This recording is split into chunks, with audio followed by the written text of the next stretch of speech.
সমাজে কিছু কিছু মানুষ আছে, এই কাজটা যে অন্যায়, এটা যে মানবতা বিরোধী কাজ, এটা যে অপরাধমূলক কাজ, এই কাজটা করলে যে আমাকে সমাজের মানুষ সামনে সালাম দিবে, পিছনে আমাকে গালিগালাজ করবে, এই বোধ শক্তি কিছু মানুষ থেকে হারিয়ে যায়, যারা মূলত নিজের নফসের গোলামি করে। ঠিক না?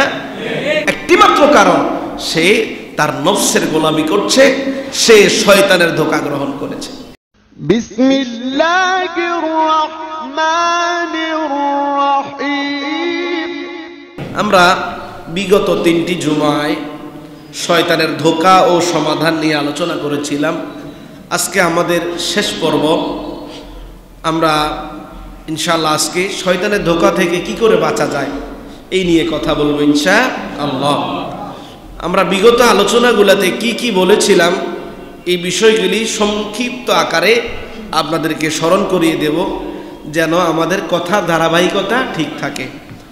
আমরা প্রথমে আলোচনা করেছিলাম শয়তানের ব্যাপারে আল্লাহ তাআলা আমাদেরকে কি কি সতর্কবাণী করেছেন। দ্বিতীয় আলোচনা করেছিলাম শয়তানের বংশ পরিচয় কি। তৃতীয় আলোচনা করেছিলাম শয়তানের আকার আকৃতি কেমন। চতুর্থ আলোচনা করেছিলাম শয়তানের বাসস্থান কোথায়। পঞ্চমে আলোচনা করেছিলাম শয়তান কেমন ক্ষমতার অধিকারী। ষষ্ঠ নম্বর আলোচনা করেছিলাম শয়তানের ধোঁকাসমূহ কি কি। এখন আমরা সর্বশেষ পর্বে আলোচনা করব শয়তানের ধোঁকা থেকে বাঁচার উপায়সমূহ কি কি। ওমা তাওফীকি ইল্লা বিল্লাহ। আলোচনাগুলি 3 পর্বের আলোচনা ইউটিউবে আছে।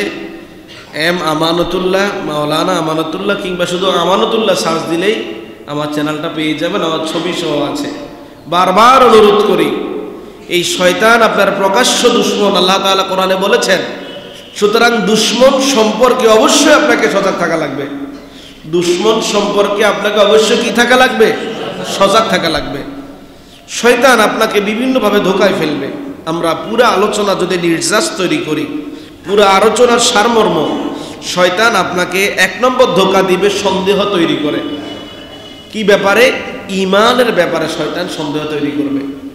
2 নম্বর শয়তানের ধোঁকার একবারে সার নির্যাস হলো শয়তান আপনাকে পাপ কাজে উৎসাহী করবে। এখন আপনাকে ঈমানটাও রক্ষা করা লাগবে, পাপ থেকেও নিজেকে হেফাজত করা লাগবে, নেক আমলের উপরেও আপনাকে থাকা লাগবে। এখন সিদ্ধান্ত আপনার যে আপনি কি করে শয়তানের ধোঁকা থেকে বাঁচবেন। যেভাবে আল্লাহ তার রাসূলকে ধোঁকা থেকে বাঁচানোর জন্য শিক্ষা দিয়েছেন, ওই ফর্মুলাগুলো আপনি যখন গ্রহণ করবেন, আল্লাহ আপনাকে কুদরতি রহম দিয়ে শয়তানের ধোঁকা থেকে হেফাজত করবেন। কথা কি বুঝতে পারছেন? প্রিয় ভাই, গ্রামে গঞ্জে দেখবেন শীতকালে আমাদের মা চাচিরা উঠানের মাঝে বসে চাটাই বানায়। কি বানায়? চাটাই। বুঝতে পারছেন? নোয়াখালী ভাষায় হাড়ি বলে। কি বলে? চিনতে পারছেন তো? চাটাই। চাটাই বানায়। চাটাই কি বলেন? একজন মানুষ যদি চাটাই বানানো শুরু করে অন্তত পক্ষে 1 মাস সময় লাগবে না? কিন্তু যদি 5-7 জন মা বোন একসাথে বসে চাটাই বানায়, খুব দ্রুত হয়ে যাবে। কেন? একটার পর একটা পাতা দেবে আর বুনাবে। ঠিক না? শয়তান মানুষের দিলের উপরে চাটাই যেরকম বুনন করে, ঠিক এরকম মানুষের দিলের মধ্যে ধোঁকা তৈরি করে। কথা বুঝেন? খুব গুরুত্বপূর্ণ কথা বলছি।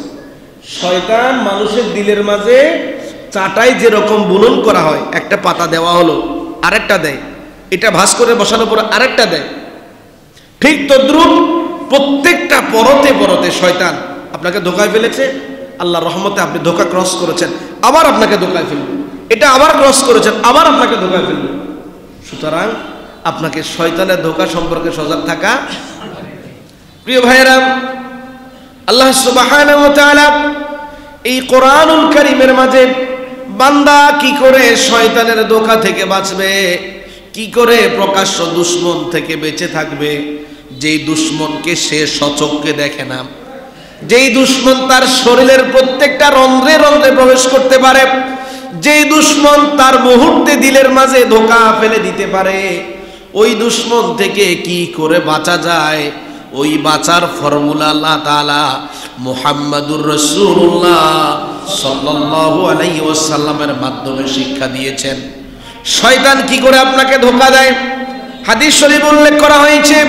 হযরত হুযায়ফা রাদিয়াল্লাহু আনহু হাদিস বর্ণনা করেন, মুসলিম শরীফের হাদিস, তিনি বলেন রাসূল করিম সাল্লাল্লাহু আলাইহি ওয়াসাল্লাম বলেছেন, তুরাদুল ফিতানু আলাল কুলুবি কাল হাসিরি উদান উদা। একজন মানুষ যেরকম চাটাই বুনন করে, শয়তান একজন মানুষের দিলের মাঝে চাটাই বুননের মতো তৈরি করে করে ফিতনা তৈরি করে। চাটাই যেভাবে বুনন করা হয়, শয়তানও ঠিক তদ্রূপ ফিতনা বনি আদমের দিলের মাঝে এভাবে বুনন করে। নবীজি বলেন, ফাআইয়ু কলবিন উশরিবাহা নুকিতাত ফীহি নুকতাতুন সাওদা। যে বনি আদম শয়তানের ওই ধোঁকাকে গ্রহণ করে, তার দিলের মাঝে একটা কালো দাগ পড়ে যায়। ও আইয়ু কলবিন আনকারাহা নুকিতাত ফীহি নুকতাতুন বায়দা। আর যেই বনি আদম শয়তানের ওই ধোঁকা থেকে নিজেকে রক্ষা করে, তার হৃদয়ের মাঝে একটা শুভ্রতা তৈরি হয়ে যায়। অর্থাৎ যে শয়তানের ধোঁকা গ্রহণ করে, তার দিলের মাঝে কালো দাগ পড়ে। আর যে ব্যক্তি শয়তানের ধোঁকা গ্রহণ করে না, তার দিল ধবধবে পরিষ্কার মতো হওয়ার একটা ফোঁটা তৈরি হয়, শুভ্র একটা বিন্দু তার দিলে তৈরি হয়। নবীজি বলেন, হাত্তা তাসীরা আলা কলবাইন। এক পর্যায়ে পৃথিবীর মানুষ দুই শ্রেণীতে ভাগ হয়ে যায়। কয় শ্রেণী? এই পৃথিবীতে যত মানুষ আছে, মসজিদে যারা অবস্থান করছেন, আপনারা দুই শ্রেণীর মানুষ। নবীজি বললেন, কলবাইন, দুই শ্রেণীতে পরিণত হয়ে যায়। আলা আবিয়াদি মিসলিস সফা। কারো হৃদয় শুভ্র পাথর যেরকম ধবধবে সাদা থাকে, কোন কোন মানুষের হৃদয় আল্লাহ তাআলার ওই বান্দা শয়তানের ধোঁকা গ্রহণ না করার কারণে একটা একটা বিন্দু শুভ্রতা পড়তে পড়তে তার দিল আল্লাহর পক্ষ থেকে সাদা ধবধবে শুভ্র হয়ে যায়। ওই ব্যক্তির দিল যখন শুভ্র হয়ে যায়, ফালা তাদুররুহু ফিতনাতুন মা দামাতিস সামাওয়াতি ওয়াল আরদি। ওই যার হৃদয়টা শুভ্র হয়ে গিয়েছে, কিয়ামত পর্যন্ত ওই মানুষটাকে শয়তান কোনোদিন ধোঁকা দিতে পারবে না। ভয়ঙ্কর কথা সামনে শুনুন। ওয়াল আখিরু আসওয়াদ। নবীজি বলেন, যেই মানুষটা শয়তানের ধোঁকাকে গ্রহণ করেছে, শয়তানের ফাঁদের মাঝে ফা দিয়েছে, ওই মানুষটার দিলটা কালো হয়ে যায়। নবীজি বলেন, কেমন কালো? শোনো, দুনিয়াতে যেই সমগ্র মানুষগুলা কলসিতে পানি রাখে, কলসির নিচের তলা কি সুন্দর থাকে না কালো থাকে?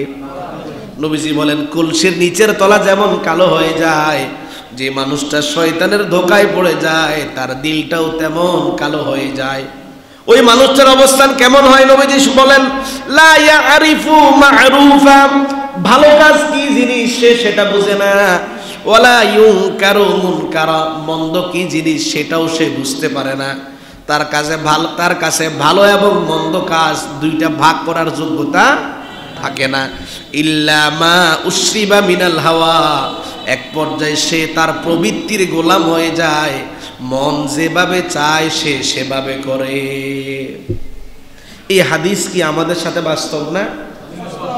বলেন, বাস্তব না?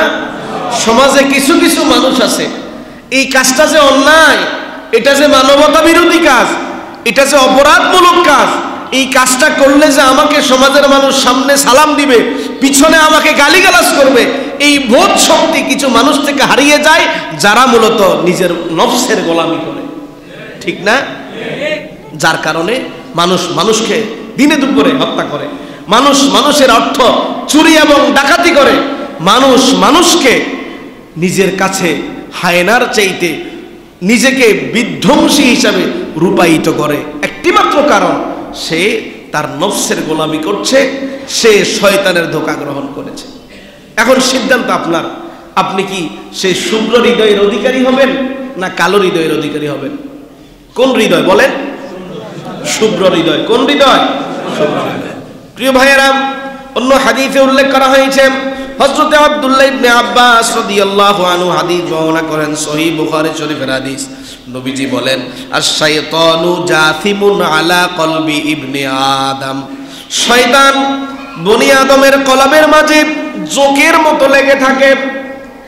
নবীজি জোকের দৃষ্টান্ত এই জন্য দিলেন, জোক যখন কোনো মানুষকে ধরে, সে পরিতৃপ্তির সাথে রক্ত বক্ষণ করা ছাড়া কখনো সে ছাড়ে না। এক পর্যায়ে যখন নুন ছিটিয়ে দেওয়া হয়, দেখবেন ওই জায়গা থেকে যোগ অটোমেটিক ছেড়ে দেয়।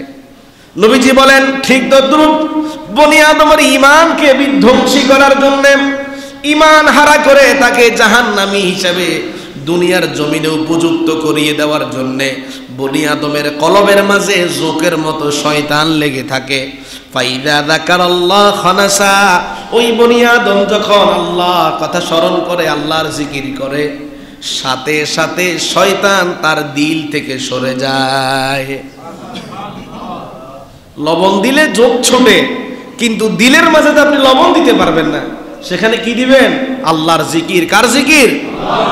আল্লাহর হাবিব বলেন খানাসা, শয়তান সাথে সাথে তার দিল থেকে সরে যায়। ওয়াইদা ওয়াফালা ওয়াসওয়াসা, সে যখন আবার আল্লাহর জিকির থেকে গাফেল হয়ে যায়, আল্লাহর জিকির থেকে অমনোযোগী হয়ে যায়, আবারও তার দিলের মাঝে শয়তান ওয়াসওয়াসা দেওয়া শুরু করে। তাহলে এখান থেকে কি বুঝলেন?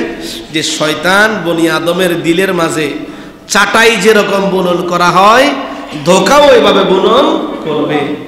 সুতরাং শয়তানের ধোঁকায় পা দেওয়া যাবে না। শয়তানের ধোঁকা থেকে বাঁচতে হবে। কি করে বাঁচবেন? বাঁচার তরিকা আল্লাহ তাআলা এই কোরআনুল কারীমে বলেছেন। মুহাম্মাদুর রাসূলুল্লাহ সাল্লাল্লাহু আলাইহি ওয়াসাল্লাম আপনাকে পথ দেখিয়েছেন। ওই ফর্মুলা আপনাকে অবশ্যই গ্রহণ করা। 8টা ফর্মুলা বলবো। কয়টা ফর্মুলা? মনোযোগ আছে আপনাদের? মনোযোগ আছে? ভাইজান, আপনার ঈমান আপনার জন্যে। আপনার ঈমান কার জন্যে? আপনার কবরে কিন্তু আমি যাব না। আমারে হাদিয়া দিলে আমি আপনার জন্য দোয়া করব, কিন্তু আমার এই দোয়াটা আপনার কবরে কতটুকু কার্যকরী হবে সেটা একমাত্র কে জানে? কিন্তু আপনি যদি ঠিকঠাক মতো আমল নিয়ে, ঈমান নিয়ে আল্লাহর কাছে তওবা করে সুস্থ ঈমানের অধিকারী হয়ে যদি আপনি না যান, ফিডা কিন্তু মাপ নাই। ফিডা কি নাই? মাপ নাই। সাবধান, আপনার ঈমান আপনাকে ঠিক করা লাগবে। 8টা ফর্মুলা আপনাকে গ্রহণ করতে হবে। 1 নাম্বার ইবাদাতুল্লাহ, আল্লাহর ইবাদত করবেন। এই যে এখানে মসজিদে আসলেন, কার ইবাদত করার জন্য? শুক্রবার দিন শুধুমাত্র মসজিদে আসলে কি হবে? আপনাকে 5 ওয়াক্ত নামাজ দেওয়া হয়েছে, এটা কার ইবাদত? বাজারে ব্যবসা করতে গেলেন, ব্যবসা করতে গিয়ে 2 নম্বরই ব্যবসা না করে 1 নম্বরই ব্যবসা, হালাল ব্যবসা করা, কার ইবাদত? চাকরি করতে গেলেন, আপনার ডিউটির টাইম 9টা থেকে 4টা, ওই ডিউটির টাইমে যথাযথ ডিউটি করা, কার ইবাদত? আপনি একজন ডাক্তার, আপনার সরকারি হসপিটালে একটা সময় শিডিউল আছে, আপনি সুন্দর করে শুধুমাত্র সাইনটা করে আপনি বেরিয়ে এসে আপনি প্রাইভেট ক্লিনিকে গিয়ে আপনি রোগী দেখলেন, আপনি কি ইবাদত করলেন? না। প্রিয় ভাই, সুতরাং আল্লাহর ইবাদত আপনার হায়াতের জিন্দেগির প্রত্যেকটা মুহূর্তে ইবাদত। কথাটা কি বুঝতে পেরেছেন? আপনি যদি আল্লাহর ইবাদত করেন, আল্লাহ তাআলা কোরআনুল কারীমের মধ্যে বলেছেন আল্লাহ আপনাকে শয়তানের ধোঁকা থেকে হেফাজত করবেন।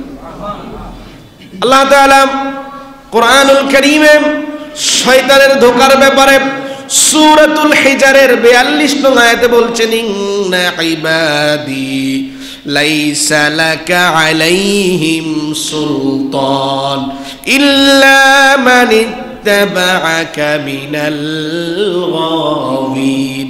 আল্লাহ তাআলা বললেন, শয়তান তুমি দুনিয়ার সব মানুষকে ধোঁকা দিতে পারবে, কিন্তু যেই গোলাম শুধুমাত্র আমার বান্দা হিসাবে নিজেকে পরিচয় দিয়েছে, ইন্না ইবাদি, নিশ্চয় আমার বান্দা যারা, আমরা কার বান্দা? একটু জবান খুলেন, কার বান্দা? ইন্না ইবাদি, নিশ্চয় আমার বান্দা যারা, লাইসা লাকা আলাইহিম সুলতান, আমার ওই বান্দাদের উপরে তোমার রাজত্ব, তোমার আধিপত্য, তোমার কন্ট্রোলিং পাওয়ার কোনো কিছুই চলবে না। কে বলছেন?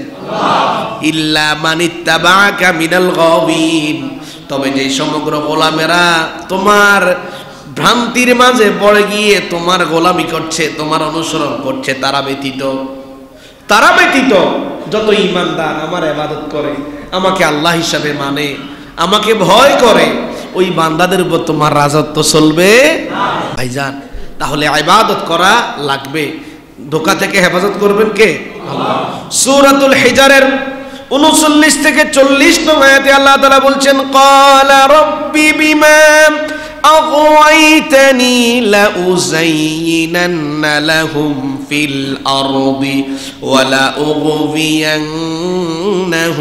أجمعين إلا عبادك منهم المخلصين আল্লাহ তাআলা বললেন শয়তান রবের নিকট বলল, হে রব, যে আদমের কারণে আজকে আমি বিতাড়িত হয়ে গেলাম, যে আদমকে সেজদা না দেওয়ার কারণে আমি আজকে বিতাড়িত হয়ে গেলাম, দুনিয়াতে আদম সন্তানদের নিকটে আমি পৃথিবীকে এত চিত্তাকর্ষক করে তুলব, তাদের নিকট পৃথিবীকে এত সুন্দর করে আমি উপস্থাপন করব, তারা দুনিয়ার মাঝে দুনিয়ায় আমার গোলামি করবে, আপনাকে ভুলে যাবে।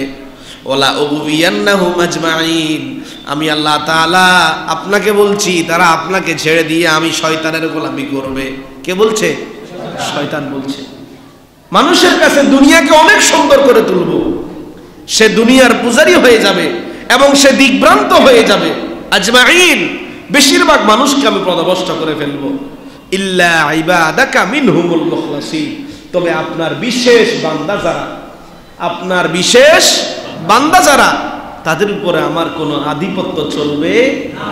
এটা শয়তানি বলছে, তাদের উপরে আমার কি চলবে না? আধিপত্য চলবে না। তাহলে আমাদের ইবাদত কার জন্যে? ও ভাই, সব সময় একটা কথা বলি, শুধু নামাজ পড়া ইবাদত নয়, শুধু রোজা রাখা ইবাদত নয়, দান সদকা ইবাদত নয়, আপনার লেনদেন, আপনার আচার ব্যবহার, আপনার কথাবার্তা, আপনার ব্যবসা বাণিজ্য, আপনার চাকরি বাকরি, সবকিছু ইবাদত, যদি ওই কাজের মাঝে আল্লাহ সন্তুষ্টি থাকে। কার সন্তুষ্টি? আল্লাহ সন্তুষ্টি। তাহলে শয়তানের ধোঁকা থেকে বাঁচতে হলে প্রথম কাজ করা লাগবে কার? ইবাদত। কথা কি বুঝেন আমার? আমি কিন্তু আবার পড়া নিব। কি নিব? পড়া নিব। 2 নাম্বার, আল ইস্তিআনাতু বিল্লাহ, আল্লাহর কাছে আশ্রয় চাওয়া। কার কাছে আশ্রয় চাওয়া? ধরুন আপনি কোরআনুল কারীম তেলাওয়াত করবেন, কোরআনুল কারীম তেলাওয়াতের শুরুতে আল্লাহ তাআলা আপনাকে নির্দেশ দিয়েছেন, বান্দারে যখন তুমি কোরআন পড়তে যাবে সাথে সাথে তুমি আউযু বিল্লাহি মিনাশ শাইতানির রাজীম, আউযু বিল্লাহি মিনাশ শাইতানির রাজীম তেলাওয়াত করো। তেলাওয়াত করার মধ্য দিয়ে কোরআন শুরু করো। এই কোরআন তোমাকে সঠিক পথ দেখাবে, শয়তানের ধোঁকা থেকে তোমাকে হেফাজত করবে। কোরআনুল কারীমে সূরাতুন নাহলের 97 থেকে 98 থেকে 99 নং আয়াতে আল্লাহ তাআলা বলছেন, فَإِذَا قَرَأْتَ الْقُرْآنَ فَاسْتَعِذْ بِاللَّهِ مِنَ الشَّيْطَانِ الرَّجِيمِ إِنَّهُ لَيْسَ لَهُ سُلْطَانٌ عَلَى الَّذِينَ آمَنُوا وَعَلَى رَبِّهِمْ يَتَوَكَّلُونَ। আল্লাহ তাআলা বলছেন, ফাইদা করাতাল কোরআন, তুমি যখন কোরআন পড়বে তখন কার কাছে আশ্রয় চাইবে? ইন্নাহু লাইসা লাহু সুলতান আলাল্লাযিনা আমানু, যারা ঈমানদার। যারা কি ঈমানদার? আমরা কি সবাই ঈমানদার? তো অনেকে নীরব আছেন। সন্দেহ আছে? সন্দেহ আছে? ঈমান কি ঠিক আছে? ঈমান এখানে আছে নাকি ঘরে রাখি এসেছেন? আমার তো একটু সন্দেহ হইতেছে। ঈমানদারের আওয়াজ তো এরকম না। ঈমানদার তো? আল্লাহ বলছেন, ইন্নাহু লাইসা লাহু সুলতানুন আলাল্লাযিনা আমানু। ও ঈমানদারেরা, তোমরা যারা ঈমান এনেছো, যারা ঈমানের ব্যাপারে একেবারে দৃঢ় অবিচল, শয়তান তোমাদের উপরে কোনো রাজত্ব করতে পারবে না। কে বলছেন? আল্লাহ বলছেন। কেন? তুমি তো তোমার রবের উপরে ভরসা করো। সুতরাং আপনি যখন কোরআনুল কারীম তেলাওয়াত করবেন, কার কাছে আশ্রয় চেয়ে তেলাওয়াত করবেন? শুধু তাই নয়, দুনিয়ার জাগতিক জীবনে শয়তান আপনার দিলের মাঝে ধোঁকা দেবে, শয়তান আপনার দিলের মাঝে মন্দ চিন্তা এনে দেবে, শয়তান আপনার দিলের মাঝে ঈমান বিধ্বংসী চিন্তা ঢেলে দেবে। সাথে সাথে আপনি কার কাছে আশ্রয় চাইবেন? আল্লাহ তাআলা বলেন, বান্দা যখন আমার কাছে আশ্রয় চায় তার ঈমানের চক্ষুকে আমি সাথে সাথে খুলে দেই। কোরআনুল কারীমে সূরাতুল আরাফের 200 থেকে 101 নং আয়াতে আল্লাহ তাআলা বলছেন ওয়া ইম্মা ইয়ানযাগান্নাকা মিনাশ শাইতানি নাযগুন ফাসতাঈয বিল্লাহ ইন্নাহু সামিউন আলীম ইন্নাল্লাযীনা ইত্তাকাউ ইযা মাসসাহুম তাঈফুম মিনাশ শাইতানি তাযাক্কারু ফাইযা হুম মুবসিরুন। আল্লাহ তাআলা বলছেন, ও দুনিয়ার মানুষ, তোমাদের দিলের মাঝে যখন শয়তান কুমন্ত্রণা দেয়, তোমাদের দিলের মাঝে শয়তান যখন কুমন্ত্রণা দেয়, সাথে সাথে তোমরা আল্লাহর কাছে আশ্রয় চাও। তোমার আল্লাহ তো ওই আল্লাহ যিনি তোমার সব কিছু শোনেন, তোমার সব কিছু তোমার আল্লাহ জানেন। আল্লাহ তাআলা বলছেন, নিশ্চয়ই যারা আল্লাহকে ভয় করে, ওই সমগ্র মানুষের দিলের মাঝে যখন শয়তান কুচিন্তা এনে দেয়, কুমন্ত্রণা এনে দেয়, ওই মানুষগুলা যখন আল্লাহর কথা স্মরণ করে, আল্লাহ তাআলা বললেন ওই মানুষগুলার দিলের মাঝে যে ঈমান আছে, আমি আল্লাহর সাথে সাথে ঈমানের চক্ষুকে উন্মোচিত করে দেই। সে সাথে সাথে বুঝতে পারে, হায় রে, আমার ঈমান নিয়ে তো শয়তান খেলা করছে, আমার ঈমান নিয়ে কে খেলা করছে? প্রিয় ভাইয়েরা, তাহলে সর্ব অবস্থায় দিলের মাঝে যখন এই শয়তানের ধোঁকা আসবে, কার কাছে আশ্রয় চাইবেন? একেবারে সহজ আশ্রয় চাওয়ার দোয়া, আউযু বিল্লাহি মিনাশ শাইতানির রাজিম। শয়তান যদি আল্লাহর ব্যাপারে কোনো প্রশ্ন দিলের মাঝে ছুড়ে দেয়, সাথে সাথে বলবেন আমানতু বিল্লাহ, আমি তো আল্লাহর প্রতি ঈমান এনেছি। সাথে সাথে সূরাতুল ইখলাস পড়বেন, কুল হুয়াল্লাহু আহাদ আল্লাহুস সামাদ লাম ইয়ালিদ ওয়া লাম ইউলাদ ওয়া লাম ইয়াকুল লাহু কুফুয়ান আহাদ। পারা যাবে ইনশাআল্লাহ? পারা যাবে তো ইনশাআল্লাহ? 3 নাম্বার, আল-ইকসারু বিযিকরিল্লাহ। যদি শয়তানের ধোঁকা থেকে বাঁচতে চান, বেশি বেশি আল্লাহ জিকির করবেন। কি করবেন? এই যে মসজিদের দিকে রওনা হলেন, হাঁটতে হাঁটতে গল্প গুজব ছেড়ে দেন, একটু তাসবিহ পড়েন, কিছুবার সুবহানাল্লাহ পড়েন, আলহামদুলিল্লাহ পড়েন, লা ইলাহা ইল্লাল্লাহ পড়েন। হ্যাঁ, যতগুলো তাসবিহ আপনার জানা আছে, যদি একটু কোরআন তেলাওয়াত মুখস্থ থাকে, এটা তেলাওয়াত করেন। যদি তেলাওয়াত করতে গিয়ে একটু ভুল হয়, বাসায় গিয়ে একটু দেখে নেন, তাহলে এক কাজে কয় কাজ হয়ে যাবে? 2 কাজ হয়ে যাবে। আপনি যখন জিকির করবেন, আল্লাহর হাবিব সাল্লাল্লাহু আলাইহি সাল্লাম বলেন, দুর্গের মাঝে যেরকম মানুষ সুরক্ষিত থাকে, আল্লাহ ওই বান্দাকে শয়তানের ধোঁকা থেকে সুরক্ষিত রাখবে। ভাইজান, শয়তানের ধোঁকা থেকে আপনাকে বাঁচতেই হবে। হাদিস শরীফ উল্লেখ করা হয়েছে, হযরত হারিস আল-আশআরী রাদিয়াল্লাহু আনহু হাদিস বর্ণনা করেন, সহিহ বুখারী শরীফের হাদিস, বিশাল বড় হাদিস। শুধুমাত্র যে অংশ প্রয়োজন ওটা বলছি। নবীজি সাহাবীদেরকে বললেন, আমুরুকা আন তাযকুরুল্লাহ, ও সাহাবীরা, তোমাদেরকে আমি বেশি বেশি আল্লাহর জিকির করার নির্দেশ দিচ্ছি। সকালবেলা হাঁটতে বের হলে জবানের মাঝে জিকির করো, বাজারের দিকে রওনা হলে জবানে জিকির করো, চাকরি করতে গেলে একটু অবসর আছো, জবানে জিকির করো। মা বোনেরা রান্না করতে গিয়েছেন, গান চালিয়ে নয়, জবানের মাঝে জিকির শুরু করে দেন। আজকে তো নতুন ফেতনা জানেন, বলবো? ওয়ালটন কোম্পানি একটা ফ্রিজ বের করেছে। ফ্রিজের মাঝে সুন্দর একটা ডিসপ্লের ব্যবস্থা করছে, বিশাল বড় ডিসপ্লে। আপনি সেখানে ইউটিউব অন করে, ওনারা বলছেন যে আমাদের আপুরা তো রান্না বান্না করেন, একটু অস্বস্তি বোধ হলে ইউটিউব থেকে কোনো মিউজিক শুনতে পারবেন। বুঝতে পারছেন কেন দেওয়া হয়েছে? আপনি যেন সেখান থেকে কোনো মিউজিক শুনে আপনার বোরিং কাটিয়ে উঠতে পারেন। ভাইজান, এটা নতুন ধোঁকা। এটা কি ধোঁকা? নতুন ধোঁকা। আপনি যখন রান্না বান্না করছেন, আল্লাহর জিকির করেন। বিছানায় ঘুমাতে গেলেন, ঘুম আসছে না, আল্লাহর জিকির করেন, দেখবেন আপনার ঘুম চলে আসবে। নবীজি বলেন, তুমি যখন আল্লাহর জিকির করবে, কেমন তোমার অবস্থা হবে, জিকিরের মর্যাদা কেমন শোনো। ফাইন্না মাসালা যালিকা কামাসালি রাজুলিন খরাজাল আদুহু ফি আসারিহি সিরাআ। কোন মানুষ তার ঘর থেকে বের হলো, ওই মানুষটা একটু অর্থবিত্তওয়ালা, টাকা পয়সাওয়ালা, মালদার মানুষ, পিছন থেকে তাকে শত্রুপক্ষ পশ্চাৎ ধাবন করলো, তাকে হত্যা করে তার মাল ছিনিয়ে নেওয়ার জন্যে। নবীজি বলেন, ওই মানুষটা তাদের থেকে বাঁচার জন্য পালায়ন করতে করতে এক পর্যায়ে একটা দুর্গ পেয়ে গেল। ওই দুর্গের মাঝে প্রবেশ করে নিজের জীবনকে রক্ষা করল। নবীজি বলেন ওয়া কাযালিকাল আবদু লা ইয়াহরিজু নাফসাহু মিনাশ শাইতানি ইল্লা বিযিকরিল্লাহ। ওই মানুষটা দুর্গে আশ্রয় নিয়ে নিজের জান রক্ষা করলো, জিকির ছাড়া শয়তানের দুর্গ থেকে, শয়তানের ধোঁকা থেকে আশ্রয় পাওয়ার জন্য কোনো বড় দুর্গ পৃথিবীতে নাই। জিকির সবচেয়ে বড় দুর্গ। ও ভাই, শয়তান আপনাকে ধোঁকা দিচ্ছে, ধোঁকায় ফেলছে। আপনি বাঁচার জন্য ঘরে ঢুকলে শয়তান ওখানেও ঢুকবে। আপনাকে বাঁচতে হবে একটা দুর্গ দিয়ে, তার নাম কি? জিকির। তার নাম কি? জিকির। বেশি বেশি আল্লাহর জিকির করা পারা যাবে ইনশাআল্লাহ।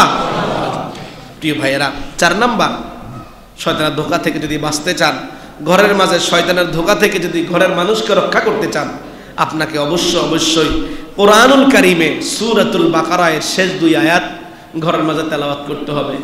সূরাতুল বাকারা কোন 2 আয়াত?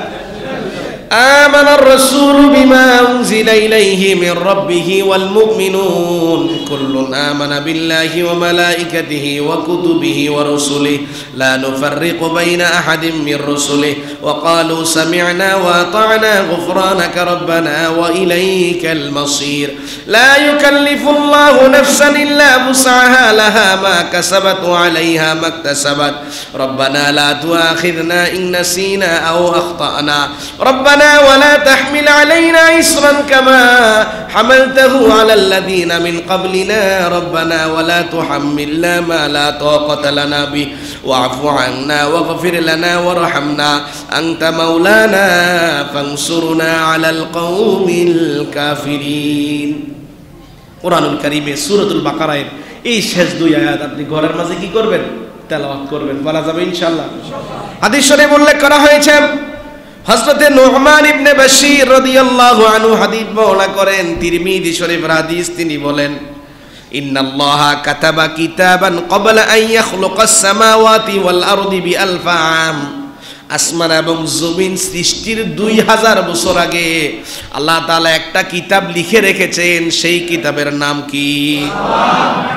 আসমান এবং জমিন সৃষ্টির কয় হাজার বছর আগে? 2000 বছর আগে কিন্তু এই কিতাব লেখা হয়েছে। নবীজি বলেন, আনজালা মিনহু আয়াতাইনি খাতামা বিহিমা সূরাতুল বাকারা। ওই কোরআনের মাঝে একটা সূরা আছে সূরাতুল বাকারা। ওই সূরাতুল বাকারা আল্লাহ বিশেষ 2টা আয়াত দিয়ে শেষ করেছেন। লা ইউকরানি ফি দারি সালাসা লায়ালিন ফায়াকরাবুহা শাইতান। কোন ব্যক্তির ঘরের মাঝে যদি ওই 2টা আয়াত 3 রাত্রি তেলাওয়াত করা হয়, ওই ঘরের ধারের কাছেও শয়তান আসতে পারে না। ও ভাই, আপনি তো একটা ফর্মুলা পেলেন। এখন বলে, হুজুর আমি না ছোটবেলায় মুক্তবে পড়ছিলাম, এখন ভুলে গেছি। আপনাকে আরো বেশি ফিডা দরকার। কি করা দরকার? ফিডা দরকার। আপনি কোরআন ভুললেন, এটা কোন সাহসে? আফসোস লাগে জানেন, এখনো অনেকে বলে, হুজুর আমার তেলাওয়াত শুনবো না। দুনিয়ার সব হিসাব ঠিক, কিন্তু তেলাওয়াতটা ঠিক নেই। এটা যে ঠিক করা দরকার, এই অনুভূতিও মানুষের মাঝে নাই। কোন দিন আপনার হুঁশ ফিরবে জানেন? যেদিন আপনাকে ফেরেশতা ডান্ডা দিয়ে ফিরবে, ওই দিন আপনার হুঁশ ফিরবে। ওই দিন হুঁশ ফিরে লাভ আছে আপনার? বলেন লাভ আছে? কথাগুলো একটু শুনতে কষ্ট হইতেছে, কিন্তু এগুলো কি অবাস্তব বলছি? বলেন অবাস্তব বলছি? আপনাকে একটা ফর্মুলা দিলাম, আপনি ঘরে তেলাওয়াত করবেন। এখন আপনি তেলাওয়াত করতে যাই, আপনি এবার ভুল তেলাওয়াত করলেন। এখন সওয়াবের জবাব কি হলো? সুতরাং আপনাকে তেলাওয়াত করতে হবে, শিখতে হবে। ভাই, ইসলাম কিরকম জানেন? ধরেন আপনি কোরআনের নতুন শিক্ষার্থী, বা আগে পড়ছেন এখন ভুলে গেছেন, হয় কি হয় না? হয়। এখন আপনি নতুন করে শেখা শুরু করছেন।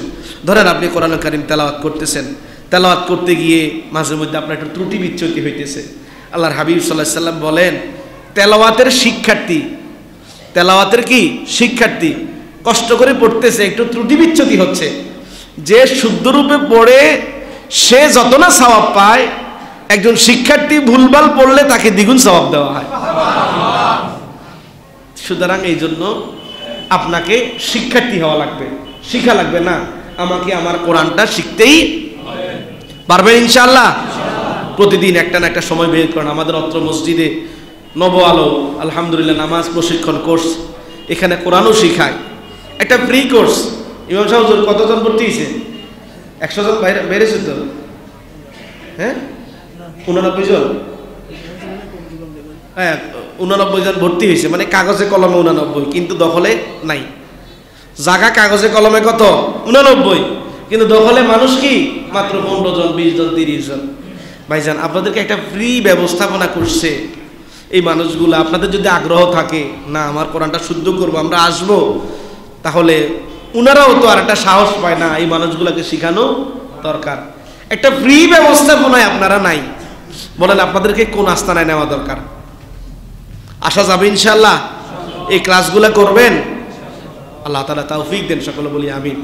তাহলে ঘরের মাঝে সূরাতুল বাকারার শেষ 2 আয়াত তেলাওয়াত করলে ঘরের নিকটেও শয়তান আসবে না। কয় নম্বর গেল? 4 নম্বর। 5 নম্বর, ঘরের মাঝে সূরাতুল বাকারা তেলাওয়াত করা। সূরাতুল বাকারা কি করা? তেলাওয়াত করা। হাদিস শরীফে উল্লেখ করা হয়েছে, হযরত আবু হুরায়রা রাদিয়াল্লাহু আনহু হাদিস বর্ণনা করেন, মুসলিম শরীফের হাদিস, নবীজি বলেন, লা তাজআলু বুয়ুতাকুম মাকাবিরা, ও আমার উম্মতেরা, তোমরা তোমাদের ঘরগুলাকে কবর বানাইও না। ঘরগুলাকে কি বানাইও না? ভাইজান কবরের মাঝে কোনো সারা শব্দ আছে? সারা শব্দ আছে কবরে? নাই। সুতরাং ঘরকে ওরকম কবর বানাই নিও না, ঘরের মধ্যে তেলাওয়াত করো।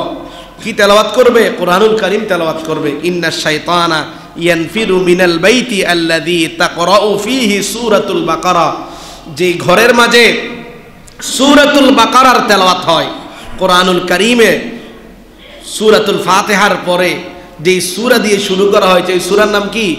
সূরাতুল বাকারা। আলিফ লাম মিম যালিকাল কিতাবু লা রাইবা ফীহি হুদাল লিল মুত্তাকিন আল্লাযীনা ইউমিনুনা বিল গায়বি ওয়া ইউকিমুনাস সালাতা ওয়া মিম্মা রাযাকনাহুম ইউনফিকুন। একেবারে শুরু থেকে শুরু করে ওই যে শেষ আয়াত পড়ছি ওই আয়াত পর্যন্ত তেলাওয়াত করবেন। নবীজি বলেন ওই ব্যক্তির ঘর থেকে শয়তান পালিয়ে যাবে। শয়তান কি করবে? পালিয়ে যাবে। আমল করা যাবে তো ইনশাআল্লাহ? মানে শুধু শয়তান আপনার থেকে পালাবে না, শয়তান আপনার ঘর থেকেই পালাবে। প্রিয় ভাইয়েরা, 6 নম্বর, রাতে যখন ঘুমাতে যাবেন ওই সময় আয়াতুল কুরসি পড়বেন। পুরা রাত আল্লাহ তাআলা আপনাকে তার রহমত দিয়ে শয়তানের ধোঁকা থেকে হেফাজত করবেন। ঘুমানোর সময় আয়াতুল কুরসি তেলাওয়াত হয়? চেষ্টা করবেন। যাদের এখনো হয় না অবশ্যই পড়বেন। যারা পড়েন ধারাবাহিকতা রাখবেন।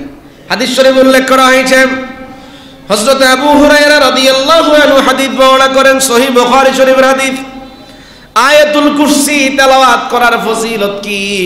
হযরত আবু হুরায়রা রাদিয়াল্লাহু আনহু বলেন, ওয়াক্কালানি রাসূলুল্লাহ সাল্লাল্লাহু আলাইহি ওয়াসাল্লাম বিহিফযি যাকাতি রমাদান। রমাদান মাসে সাহাবায়ে কেরাম যে যাকাতের অর্থ দিয়েছেন ওই অর্থগুলোকে রক্ষণাবেক্ষণ করার জন্য আল্লাহর হাবিব সাল্লাল্লাহু আলাইহি সাল্লাম আমাকে নিয়োজিত করলেন। অর্থাৎ যাকাতের যতগুলো অর্থ জমা হয়েছে আমার ডিউটি হলো সারা রাত যেন আমি অর্থগুলা পাহারা দিয়ে রক্ষণাবেক্ষণ করি। তিনি বলেন আমি এভাবেই নবীজির সিদ্ধান্তের আলোকে যাকাতের সেই অর্থগুলা পাহারা দিতে লাগলাম। ফাতানি আতিন, হঠাৎ করে দেখি একদিন একজন ব্যক্তি সেখানে আসলো। ফাজাআলা ইয়াহাসু মিনাত তাআম, যাকাতের অর্থের ভিতরে হাত ঢুকিয়ে দিয়ে গোটা হাত ভর্তি যাকাতের অর্থ নিয়ে এসে চলে যাচ্ছে। ফাআখাযা, আমি তাকে ধরলাম এবং তাকে বললাম, আল্লাহি লা আরফাআন্নাকা ইলা রাসূলিল্লাহি সাল্লাল্লাহু আলাইহি ওয়াসাল্লাম, তোমাকে আমি অবশ্যই আল্লাহর কসম করে বলি রাসূলের সামনে হাজির করব। এগুলা যাকাতের মাল, গরিবের হক। তুমি কোনো কথাবার্তা না বলে আমি পাহারা দিচ্ছি, ওই অবস্থায় এসে যাকাতের মালগুলা চুরি করে নিয়ে যাচ্ছ, আমি তোমাকে রাসূলের সামনে হাজির করব। সাথে সাথে ওই ব্যক্তি বললেন, ইন্নী মুহতাজুন ওয়া আলাইয়া হায়ালুন ওয়া লি হাজাতুন শাদীদ। ভাই আমি গরিব মানুষ, আমার উপর আমার পরিবারের দায়িত্ব আছে। আমি যদি এই খাবারগুলো নিয়ে না যাই আমার পরিবার খুবই কষ্ট পাবে। আমাকে এবারের মতো ছেড়ে দাও, আমি আর আসবো না। হযরত আবু হুরায়রা রাদিয়াল্লাহু আনহু বলেন, আমার মনের মাঝে একটু দয়া হলো, সে তো ভাবি। আমি তাকে ছেড়ে দিলাম। রাত যখন অতিবাহিত হয়ে গেল, সালাতুল ফজর আদায়ের জন্য আমি নবীজির মসজিদে নববীতে হাজির হয়ে গেলাম। নবীজির পিছনে সালাতুল ফজর পড়লাম। পড়ার পরে নবীজি আমাকে বললেন, আবু হুরায়রা, রাতের বেলায় তুমি একটা চোর ধরেছিলা, তোমার চোরের খবর কি? কে বলছেন? আবু হুরায়রা, রাতের চোরের খবর। ইয়া রাসূলুল্লাহ, লোকটা গরিব মানুষ বলেছে, তার উপরে পরিবারের দায়িত্ব আছে, সে অভাবী বলেছে, যার কারণে আমার মায়া লেগেছে, তাকে ছেড়ে দিয়েছি। নবীজি বললেন, সে মিথ্যাবাদী, দেখবে সে আবারও আসবে। হযরত আবু হুরায়রা রাদিয়াল্লাহু আনহু বললেন, নবীজি বলেছেন কোনো মিথ্যা হবে না, সে আবার আসবে, আমি অপেক্ষায় রইলাম। দ্বিতীয় দিন ঠিক একইভাবে সে আবার আসলো।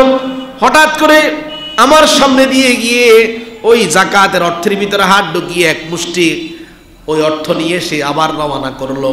আমি তাকে আবার ধরলাম এবং বললাম, আল্লাহি লা আরফাআন্নাকা ইলা রাসূলিল্লাহি সাল্লাল্লাহু আলাইহি ওয়াসাল্লাম, আমি তোমাকে অবশ্যই আল্লাহর রাসূলের সামনে নিয়ে যাব, আমি কসম করছি। ওই ব্যক্তি আবার বলল, ভাই ইন্নী মুহতাজুন ওয়া আলাইয়া আয়ালুন ওয়া লি হাজাতুন শাদীদ, আমি গরিব মানুষ, আমি অভাবী মানুষ, আমার পরিবারের দায়িত্ব আমার উপরে আছে, এই খাবারগুলা না নিলে আমার পরিবার কষ্ট পাবে, আমাকে এবারের মতো ছেড়ে দাও, আর আমি আসবো না। হযরত আবু হুরায়রা রাদিয়াল্লাহু আনহু বলেন, আমার মনের মাঝে আবারও মায়া জাগলো, আমি তাকে ছেড়ে দিলাম। আবারও যখন সালাতুল ফজর আদায় করার জন্য মসজিদে নববীতে গেলাম, নবীজি আমাকে আবার ডাক দিলেন, আবু হুরায়রা, রাত্রিবেলা একটা চোর তোমার কাছে এসেছে, চোরের খবর কি একটু বলো। হযরত আবু হুরায়রা বললেন, ইয়া রাসূলুল্লাহ, সে আবারও আগের কারণ উপস্থাপন করেছে, মায়া লেগেছে, ছেড়ে দিয়েছি। নবীজি বললেন, সে আবার আসবে, সে মিথ্যাবাদী। হযরত আবু হুরায়রা রাদিয়াল্লাহু আনহু এবার ভাবলেন, না, আজকে যদি সেই চোর আসে তাকে ছাড়া আর হবে? তাকে এবার ধরবো, রাসূলের কাছে নিয়ে আসবো, যেহেতু রাসূল বলেছেন সে আবার আসবে, নিশ্চয়ই সে আসবে। হযরত আবু হুরায়রা রাদিয়াল্লাহু আনহু বললেন, আমি তৃতীয় রাত্রি অপেক্ষায় রইলাম, সে কখন আসে। হঠাৎ করে দেখি সে আসলো, আবারও খাবারের ভিতরে, খাদ্যের ভিতরে, যাকাতের মালের ভিতরে হাত দিয়ে মাল নিয়ে যাচ্ছে। আমি তাকে ধরলাম এবং বললাম, ওয়াল্লাহি লা আরফাআন্নাকা ইলা রাসূলিল্লাহ সাল্লাল্লাহু আলাইহি ওয়াসাল্লাম, আজকে আর ভুল হবে না, আল্লাহর কসম করে বলি, আমি তোমাকে অবশ্যই রাসূলের সামনে দাঁড় করাবো। কি ব্যাপার, প্রতিদিন মিথ্যা বলো আর যাকাতের মাল চুরি করে নিয়ে যাও? তখন ওই ব্যক্তি বললেন, ইউআল্লিমুনি কালিমাতিন ইয়ানফাউনি আল্লাহু বিহা, আবু হুরায়রা, এবারের মতো আমাকে ছেড়ে দাও, তোমার সাথে একটা চুক্তি করি, তোমাকে যদি আমি এমন কিছু কালিমা শিক্ষা দেই, যেই কালিমাগুলা শিক্ষা গ্রহণ করার কারণে আল্লাহ রাব্বুল আলামিন তোমাকে কল্যাণ প্রদান করবে। হযরত আবু হুরায়রা রাদিয়াল্লাহু আনহু জ্ঞান পিপাসু ছিলেন, তিনি ভাবলেন কি শিক্ষা দেবে, এমন কি জিনিস যেই জিনিসটা আমার উপকারে আসবে। ঠিক আছে, চুক্তি হলো, তুমি আমাকে শিক্ষা দিবে, বিনিময়ে আমি তোমাকে ছেড়ে দেব। তখন ওই ব্যক্তি বললেন, আমি তোমাকে শিক্ষা দিচ্ছি এমন একটি আয়াত, যে আয়াতকে বলা হয় আয়াতুল কুরসি। আল্লাহু লা ইলাহা ইল্লা হুয়াল হাইয়ুল কাইয়্যুম লা তাখুযুহু সিনাতুন ওয়ালা নাওম লাহু মা ফিস সামাওয়াতি ওয়া মা ফিল আরদ মান যাল্লাযী ইয়াশফা'ু 'ইনদাহু ইল্লা বিইذনিহি ইয়া'লামু মা বাইনা আইদিহিম ওয়া মা খালফাহুম ওয়া লা ইউহীতুনা বিশাইইন মিন 'ইলমিহি ইল্লা বিমা শা'a ওয়াসি'a কুরসিয়্যুহুস সামাওয়াতি ওয়াল আরদ ওয়া লা ইয়াউদুহু হিফযুহুমা ওয়া হুয়াল 'আলিয়্যুল 'আযীম। ইযা আওয়াইতা ইলা ফিরাশিকা ফাকরা আয়াতাল কুরসি মিন আউয়ালিহা হাত্তা ইখতাম। ও আবু হুরায়রা, যখন তুমি বিছানায় ঘুমাতে যাবে, আয়াতুল কুরসি শুরু থেকে শেষ পর্যন্ত পড়বে। লা ইয়াকরাবাকা শাইতানুন হাত্তা ইউসবাহ, যদি আয়াতুল কুরসি তেলাওয়াত করে তুমি বিছানায় ঘুমাও, সকাল পর্যন্ত শয়তান তোমার ধারের কাছেও আসতে পারবে না। হযরত আবু হুরায়রা রাদিয়াল্লাহু আনহু যেহেতু সে শিক্ষা দিল, বিনিময়ে তাকে ছেড়ে দিলেন। মসজিদে নববীতে যখন ফজর পড়তে গেলেন, নবীজি জিজ্ঞেস করলেন, আবু হুরায়রা, কি খবর, তোমার চোরের খবর কি বলো। ইয়া রাসূলুল্লাহ, সে আমাকে আজকে এমন একটা জিনিস শিক্ষা দিল, এটা পড়ার কারণে আল্লাহ তাআলা নাকি সকাল পর্যন্ত শয়তান থেকে হেফাজত করবে। নবীজি বললেন, হ্যাঁ আবু হুরায়রা, ওই মানুষটা যা শিক্ষা দিয়েছে তা ঠিক, কিন্তু যে শিক্ষা দিয়েছে সেই মূলত শয়তান। যে শিক্ষা দিয়েছে সেই মূলত কি? সাপুড়ি আপনাকে শিক্ষা দিল সাপে কামড় দিলে কিভাবে বিষ বের করতে হয়, সুতরাং ভাইজান আয়াতুল কুরসি তেলাওয়াত করা দ্বারা আপনাকে সকাল পর্যন্ত শয়তান থেকে আল্লাহ তাআলা হেফাজত করবেন। এই জন্যে যখন বিছানায় যাবেন এটা অবশ্যই অবশ্যই তেলাওয়াত করবেন। পারা যাবে ইনশাআল্লাহ। আরেকটি দোয়া 8 নাম্বার 7 নাম্বার, সেটি হলো এই দোয়াটুকু বেশি বেশি পড়া, লা ইলাহা ইল্লাল্লাহ ওয়াহদাহু লা শারীকা লাহ লাহুল মুলকু ওয়া লাহুল হামদ ওয়া হুয়া আলা কুল্লি শাইইন কাদির। পারেন না সবাই? একটু পড়েন না, লা ইলাহা ইল্লাল্লাহ ওয়াহদাহু লা শারীকা লাহ লাহুল মুলকু ওয়া লাহুল হামদ ওয়া হুয়া আলা কুল্লি শাইইন কাদির। হযরত আবু হুরায়রা রাদিয়াল্লাহু আনহু হাদিস বর্ণনা করেন, সহিহ বুখারী শরীফের হাদিস। রাসূল করিম সাল্লাল্লাহু আলাইহি ওয়াসাল্লাম বলেন, মান ক্বালা লা ইলাহা ইল্লাল্লাহ ওয়াহদাহু লা শারীকা লাহ লাহুল মুলকু ওয়া লাহুল হামদু ওয়া হুয়া আলা কুল্লি শাইইন কাদির ফি কুল্লি ইয়াউমিন মিয়াতু মাররা। প্রতিদিন 100 বার পড়বে। কতবার? 100 বার পড়বে। নবীজি বলেন, কানাত লাহু আদলু আশারি রিকাব, সে যেন 10 জন দাস মুক্তির সওয়াব পেয়ে গেল। 10 জন মানুষ টাকার বিনিময়ে আরেকজনের কাছে বিক্রি হয়ে গিয়েছে, ওই মানুষগুলাকে ওই মালিক থেকে মুক্ত করার সওয়াব সে পেয়ে গেল। ওয়া কুতিবাত লাহু মিয়াতু হাসানা, তার আমলনামায় 100টা হাসানা লিখে দেওয়া হলো। ও মুহাইয়াত আনহু মিয়াতু সাইয়্যিআ, তার আমলনামা থেকে 100টা গুনাহ মুছে দেওয়া হলো। নবীজি বলেন, ওয়া কানাত লাহু হিরজাম মিনাশ শাইতানি ইয়াউমাহু যালিকা হাত্তা ইউমসা, যেই দিন এই বান্দা সকালবেলা 100 বার এই তাসবিহ তেলাওয়াত করলো সন্ধ্যা পর্যন্ত, আল্লাহ তাআলা ওই বান্দাকে শয়তান থেকে বাঁচার জন্য দুর্গে প্রবেশ করিয়ে নিল। পারা যাবে ইনশাআল্লাহ। আল্লাহ তাআলা আমাদেরকে বুঝ দান করেন, সকলে বলি আমিন। প্রিয় ভাই, এই যে দেখেন অনেক সময় আপনারা বাড়িতে ঘরদুয়ার করেন, যারা শহরে থাকেন গ্রামে ঘরদুয়ার করেন না? দেখা যায় কি বছরে একবার বা 6 মাসে একবার যাওয়া হয়, ঘরে কেউ থাকে না, ওই সমগ্র ঘরে নবীজি বলেন খালি বিছানা, যে বিছানায় মানুষ ঘুমায় না ওই বিছানার মাঝে শয়তান ঘুমায়। কে ঘুমায়? শয়তান ঘুমায়।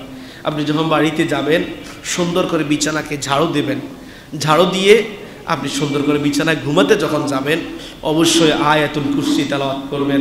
কোরআনুল কারীমে আল্লাহর কাছে আশ্রয় চাওয়া 3টা সূরা, সূরাতুল ইখলাস, সূরাতুল ফালাক, সূরাতুন নাস, এই 3টা সূরা অবশ্যই কি করবেন? তেলাওয়াত করবেন।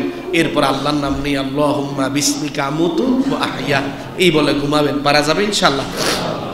দ্বিতীয়ত, আপনি যখন বাসায় আছেন, আমাদের মা বোনেরা রান্না বান্না করেন, দেখা যায় অনেক সময় পাত্র ঢেকে রাখা হয় না, অর্থাৎ যেই পাত্রে রান্না হয়েছে পাত্রটা কি হয় না?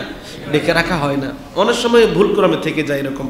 কখনো খাবারের পাত্র এভাবে উন্মুক্ত রাখবেন না, খাবারের পাত্র এভাবে কি রাখবেন না? উন্মুক্ত রাখবেন। এখানে শয়তানের ওয়াসওয়াসা পড়ে।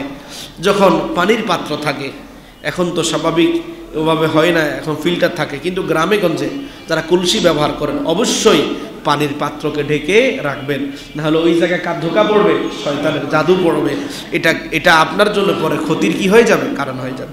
বিশেষ করে আমাদের ছোট্ট বাচ্চা যারা এখন সবচেয়ে বড় সমস্যা। আমরা যারা শহরে থাকি দেখা যায় অফিস, সারাদিন অফিস করার পরে বাচ্চা কাচ্চা নিয়ে আমরা সন্ধ্যার পরে বের হই, ঠিক না? এরকম কি হয় না? আপনাদের এদিকে মনে হয় না? সকালবেলায় আমরা অফিসে যাই, বিকাল করে আসি, দেখা যায় মাগরিবের পর আমরা বাচ্চা কাচ্চা নিয়ে বের হই। অনেকে ঘুরতে বের হয় একেবারে মাগরিব কিংবা এশার পরে, ভাইজান রাত্রে করে একেবারে যখন মাগরিবের ওয়াক্ত থাকে ওই সময় বের হবেন না। নবীজি বলেন মাগরিবের সময়ে শয়তান খুব দ্রুততার সাথে চলাফেরা করে। শয়তান দিনের বেলা যত না সক্রিয় থাকে, রাত্রিবেলায় শয়তান তার চাইতে বেশি সক্রিয় হয়ে যায়। ওই সময় শয়তানের কোনো হাওয়া, শয়তানের কোনো নজর আপনার সন্তানের প্রতি যখন পড়ে, কিংবা অনেক সময় দেখা যায় মা বোনরা যখন বের হয় চুলের খোপা খুলে দিয়ে বের হয়, দেখা যায় ওই সময় শয়তানের নজর পড়ে, শারীরিক সমস্যা হয়ে যায়, মাথা ভার থাকে। বুঝতে পারছেন কথা? এই জিনিসগুলো কিসের কারণে হয়? শয়তানের নজরের কারণে হয়।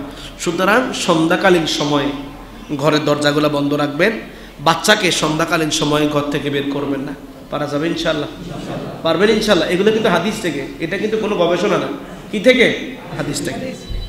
যদি এরপরেও কোনো বাচ্চাকে শয়তান নজর করে বা বাচ্চা অতিমাত্রিক কাঁদে, রাসূল করিম সাল্লাল্লাহু আলাইহি ওয়াসাল্লামের সাহাবী আব্দুল্লাহ ইবনে আব্বাস রাদিয়াল্লাহু আনহু বলেন, সহিহ বুখারী শরীফের হাদিস, নবীজি হাসান হোসাইন রাদিয়াল্লাহু আনহুমা যখন ছোট ছিলেন ওনাদেরকে এই দোয়া পড়ে ঝাড়ফুঁক করতেন, আউযু বিকালিমাতিল্লাহি তাম্মাতি মিন কুল্লি শাইতানিন হাম্মা ওয়া আইনিল লাম্মা। আল্লাহ, আপনার এই দুই বান্দাকে আপনি শয়তানের নজর থেকে এবং মানুষের নজর থেকে হেফাজত করেন। এই দোয়াটা পড়ে নবীজি ফু দিতেন।